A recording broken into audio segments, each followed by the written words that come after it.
Are you in an abusive plumbing company? Let's talk about it. I'm Kenny Molotov, licensed plumber, professional magician, and entertainer. On this channel, I go through the ins and outs of my career in plumbing. I take you through a day in the life and we talk tools, theory, and mindset. I'm trying to give you an arsenal of knowledge and an online resource so you can take this trade head on and find yourself successful on the other end. Click subscribe, hit that bell notification, and let's talk pipes. Peeps, Kenny Molotov. Please check out molotovplumbingacademy.com so you can get courses that are designed to specifically help you out in your apprenticeship. And also join our newsletter. That way you know when we got new content coming your way and also new courses, etc. So I wanted to tackle this pretty major subject, which is being in an abusive plumbing company, or are you in an abusive plumbing company? Because I've had a few apprentices reach out to me in the past, and they've basically described workplaces that fall on the abusive end. And it was really hard for them to navigate, and it was really hard for me to sit back and try to figure out, how do I coach this person through this process, if I'm able to do that at all, sort of thing. And I wanted to talk to you first of all of what an abusive workplace feels like, what kind of characters you're dealing with, what kind of environment it is, and then afterwards I wanted to sort of talk to you about what are the steps going forward once you ascertain that it is an abusive workplace. What do you do? What are the options for you? How do you move forward? That sort of thing. Abuse manifests in a few different ways, but we're going to try to cover as many of the ways that I know off the top of my head. Here's one thing that I want to do. I want to first of all make a distinction between having a bad day versus abuse. Abuse is sort of reinforced by an infrastructure, meaning when you walk into an abusive workplace, it's not like it's a one-day form of abuse. It's a systematic form of abuse. Abusive people have a very hard time not being abusive. It's just within their nature, unfortunately. And if the infrastructure is in place, then that abuse has kind of trickled down into all levels of the entire company. So before you know it, you're feeling very uncomfortable about going to work in general, versus, you have a boss who has a lot of stress on their hands, and what ends up happening is you do something where you make a mistake and they lose it on you. And it's a one-time thing. There's an apology that follows it. There's shame that person that did that act feels. There is obvious movement towards trying to never do that again. These are two different scenarios, okay? We have to be able to make that distinction and understand these are two different things. Sometimes people have very bad days or bad months, and it creates something out of them that's ugly, but they try to change that. That is somebody willing to admit that they were wrong, admit that they shouldn't act that way, and take steps towards fixing that.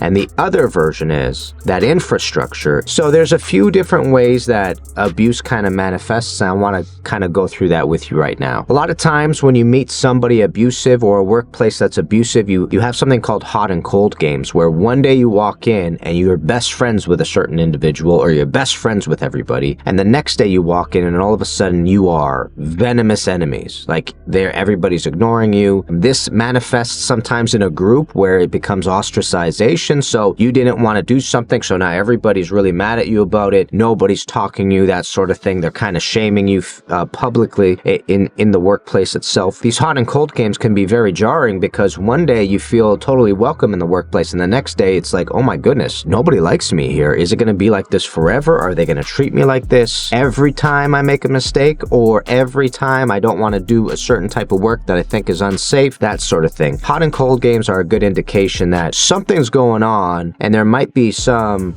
toxic traits at play, sort of thing. A couple of obvious ways that abuse manifests is full-on name-calling, full-on putting down. Name-calling, on the one hand, if you're teasing each other, it's one thing and it feels a certain way. Like whenever you're teasing each other, it kind of feels like, oh, okay, he really got me, or she really got me. Okay, let me try to kind of say something slick back, and we'll all laugh about it. But genuine name-calling is kind of paired with a sense of dominance, right? Like you make a mistake and somebody then calls you a name. It's like they know you already feel like crap, And on top of that, they're going to pile things on you. So all of a sudden you're like, whoa, what's going on here? Like, you think every time I make a mistake, it's an opportunity for you to say something awful to me? Is that how it's going to work, sort of thing? That sort of environment really starts to compound, actually. The moment you make a mistake and somebody comes down hard on you, and then another mistake comes down, and then they come down hard on you again, they are reinforcing a lot of times dominance in those moments. And that dominance it's a very uncomfortable feeling sort of thing. Name calling, putting you down, saying that you don't know what you're doing, you're never going to know what you're doing, you're not smart enough to do this job. There's a lot of gaslighting in there. Gaslighting is when you are basically making the person think that their faculties aren't up to par. So in other words, a lot of times gaslighting is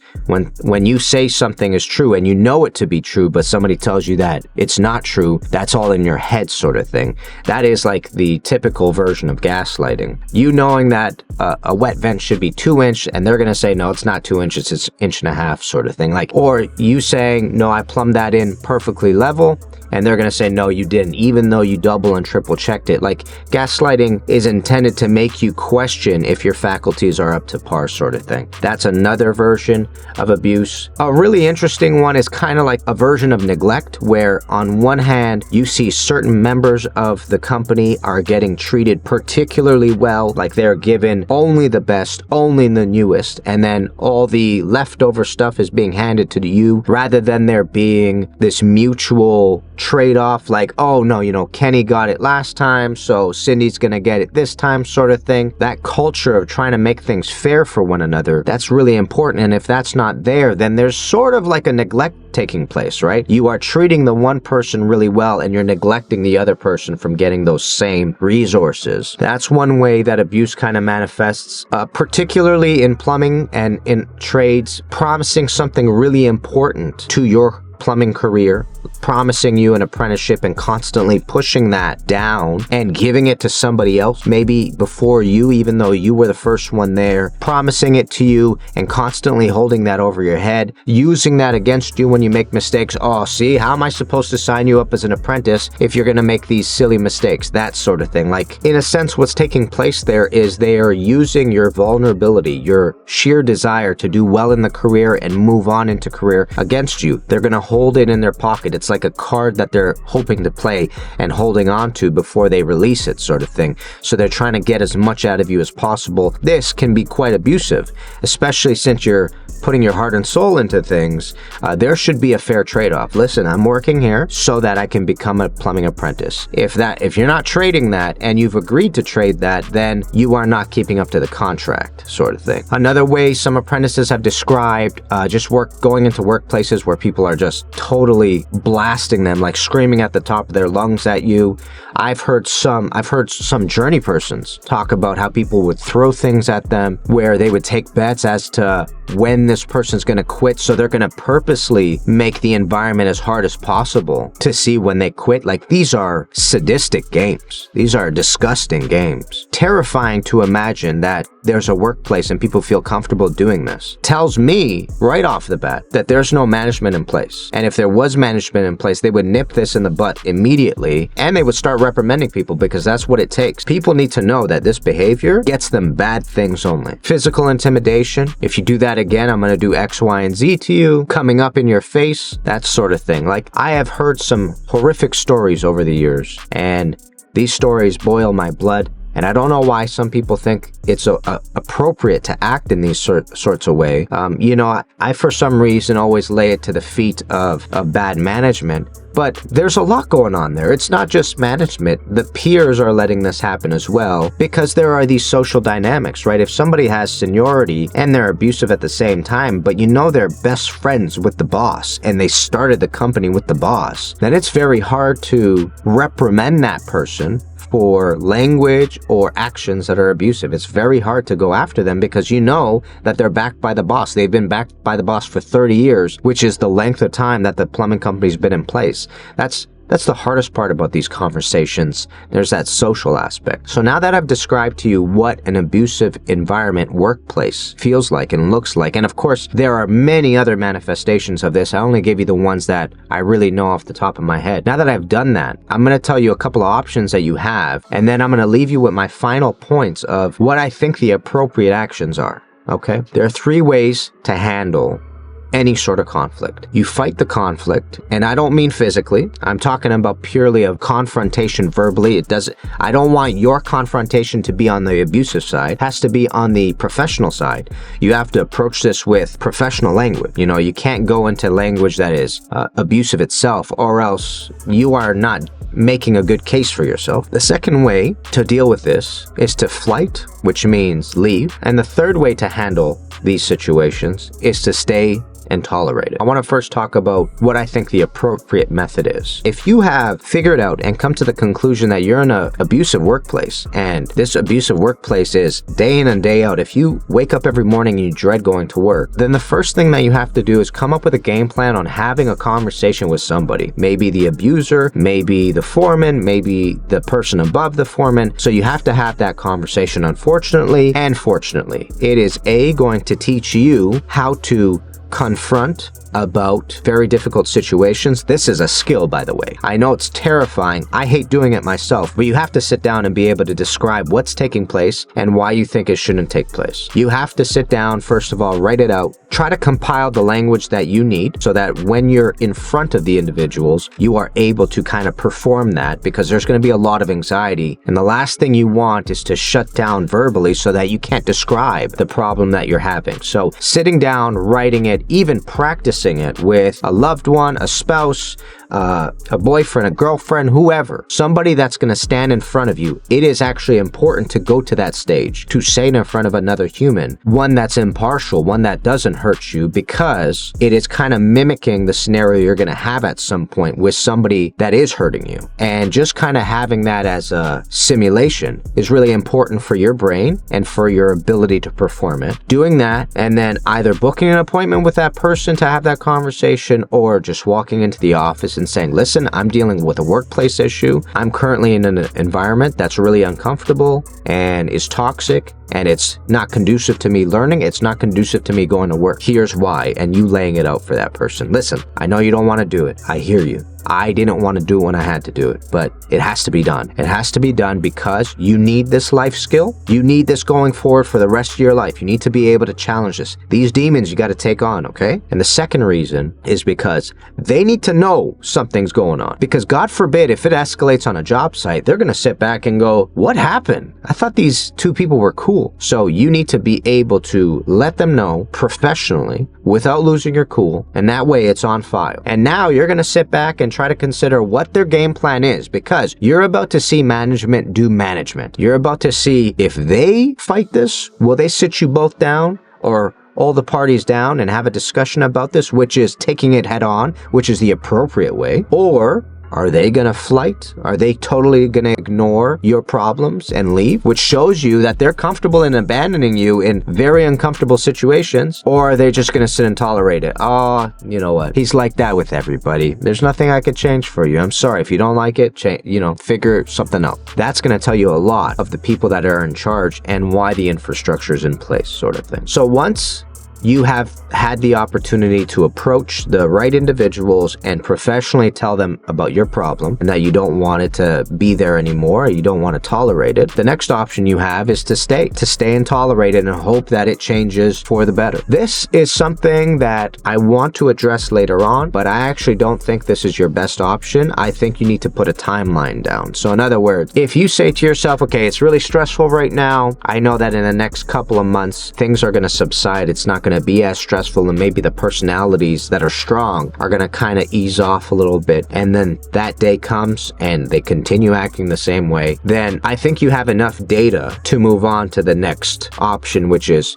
flight or leave. Now, I used to look at flight as a negative thing. I used to think to myself, no, I'm never going to give up. And that's the analogy I always used. I used the analogy of I'm giving up. That's what flight is. In my head, I used to think any situation can be worked out. And the truth is that now that I'm much older in my years and I've dealt with enough abusive situations to know when I'm around one, to know if I'm dealing with a person like that, I have come to the conclusion, and I've changed my opinion on this. Flight is not giving up. And not every situation can be worked on, because there are some individuals that you deal with that don't think anything needs to be worked on. They think this is normal. They're happy with this normal. They're comfortable with the environment, especially because they're in a position where they're, in a sense, winning. So because of that, I have changed my view of flight to being giving up. I think flight is folding, and I think folding is a strategic play. I think if you had to play every single poker hand that you were given, you would eventually go bust. I think folding is strategic because because you look at your cards and you say,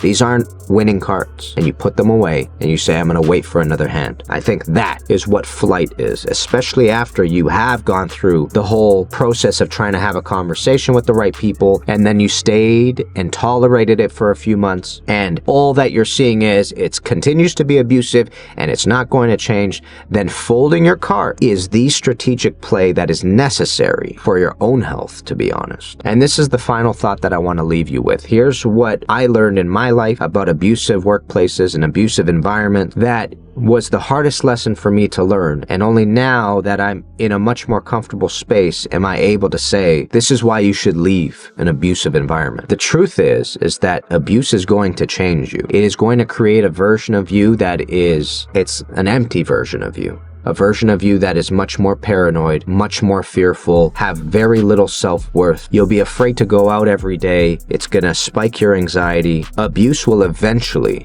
eat away at who you are and your confidence and your strengths, because the worst versions of abuse make you reconsider in your mind who you are and what you can do. That's the worst versions of abuse. And unfortunately, it's like termites. It's going to eat away at you. Even though you can tolerate it, it's going to eventually eat away at you until you are a shadow of your former self, in a sense. That's the one thing that I learned. When I got out of abusive environments, I walked away with that abuse in my brain. You know, anytime I would make a mistake, my self-talk would sound like the abuser's self-talk. I would hear their voice. I would come down hard on myself and say, oh my God, like if this person saw this, they'd think you're as worthless as you are, or they think you are worthless. And with that, you start having these feelings of imposter syndrome. And that imposter syndrome is like, is everybody else around me gonna figure out that I'm incompetent?